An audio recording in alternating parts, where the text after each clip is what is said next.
السلام علیکم ورحمۃ اللہ وبرکاتہ۔ اور گائز آپ کیسے ہیں؟ جی الحمدللہ میں تو بالکل ٹھیک ہوں۔ امید کرتی ہوں کہ آپ لوگ بھی خیریت سے ہوں گے۔ ویلکم ہے آپ سبھی لوگوں کا ہمارے چینل پر۔ اور جیسے کہ ہمارا حق بنتا ہے کہ آپ میں جو بھی نئے ہمارے چینل پر آئے ہیں وہ ہمارے چینل کو لائک کریں، سبسکرائب کریں۔ اور جو میں نے آپ کو جناب زین العابدین کے معجزات کے بارے میں سنایا تھا، پڑھا تھا، بیان کیا تھا، اس سے آگے کا واقعہ میں آپ کو بتا رہی ہوں کہ جب جناب زین العابدین نے اس شخص کو جن کا نام عبدل بن مبارک تھا، ان شخص کو اپنے ہاتھ دھونے کے پانی کے سب قطرات کے سے جو سرخ زمرد بنے تھے، سبز اور سفید موتی بنے تھے اور گوہر سفید بنے تھے، تو ان سب کو وہ شخص وہ جواہرات کو لے کر اپنی زوجہ کے پاس آیا اور سارا ماجرا بیان کیا اپنی زوجہ سے۔ اس کی زوجہ کہنے لگی کہ تمہیں قسم ہے کہ اب کی دفعہ آپ حج کو جائیں تو مجھے ضرور اپنے ساتھ لے جائیے گا، میں بھی اپنے امام کی زیارت کروں گی۔ تو جب حج کا زمانہ آیا تو وہ شخص اپنی زوجہ کو لے کر روانہ ہو گیا حج کے لیے، اور راستے میں اس کی بیوی بیمار ہو گئی۔ اچانک سے اس کی بیوی بیمار ہو گئی اور قریب جب مدینہ آنے ہی والا تھا، مدینے کے پاس پہنچے ہی تھے کہ انتقال کر گئی، اور وہ روتا ہوا خدمت امام میں آئے اور حال بیان کیا جناب زین العابدین سے۔ اور جب جناب زین العابدین نے سنا تو 2 رکعت نماز ادا کی اور دعا کی، اور پھر فرمایا، جا اے شخص جاؤ، اللہ نے تیری زوجہ کو زندہ کر دیا ہے۔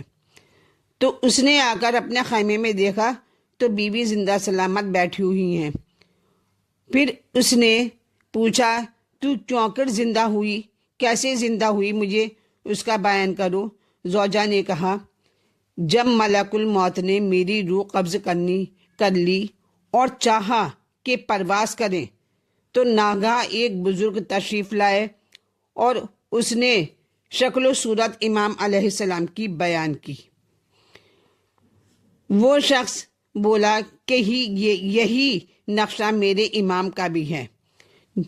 تو جب ملک الموت نے آپ کو آتے دیکھا تو وہ ان کے قدموں سے لگ کر بوسہ دینے لگا اور عرض کی، السلام علیکہ یا حجت اللہ فی ارضہ، السلام علیکہ یا زین العابدین۔ حضرت نے جواب دیا، جناب زین العابدین نے جواب دیا اور فرمایا کہ اس کی روح ہماری خاطر سے اس کے جسم میں واپس کر دے۔ اللہ سے دعا کی کہ اس نے ارادہ ہماری زیارت کا کیا ہے اور زائر کا حق مجھ پر واجب ہے، اور میں نے اللہ سے سوال کیا ہے کہ اس کو 30 سال اور زندہ رکھنا، تاکہ وہ جانے کہ جس کی زیارت کو گئی تھی ان کا کیا مرتبہ پیش خدا ہے، خدا کے سامنے ان کا کیا مرتبہ ہے۔ پھر اس فرشتے نے میری روح جسم میں واپس کر دی اور ان کے دست مبارک پر بوسہ دے کر پرواز کر گیا۔ پس وہ مومن اس عورت کا ہاتھ پکڑ کر خدمت امام میں لایا۔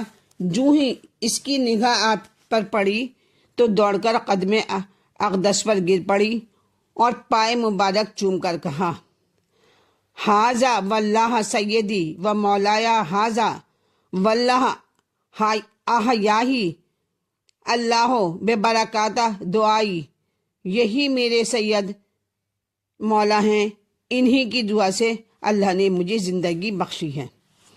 تو بحکم الہی ہر امام اتنی ہی طاقت اور اتنے ہی معجزات رکھتے ہیں کہ جو بات کہیں خداوند عالم اس کو پورا فرماتا ہے، اور وہ وہی کہتا ہے جس میں خداوند عالم کے حکم کے خلاف نہ ہو۔ تو امت محمدی کے لیے جناب امام زین العابدین نے کس قدر مصائب برداشت کیے، کتنے دکھ اٹھائے، لیکن حرف بددعا کبھی زبان سے نہیں نکلا۔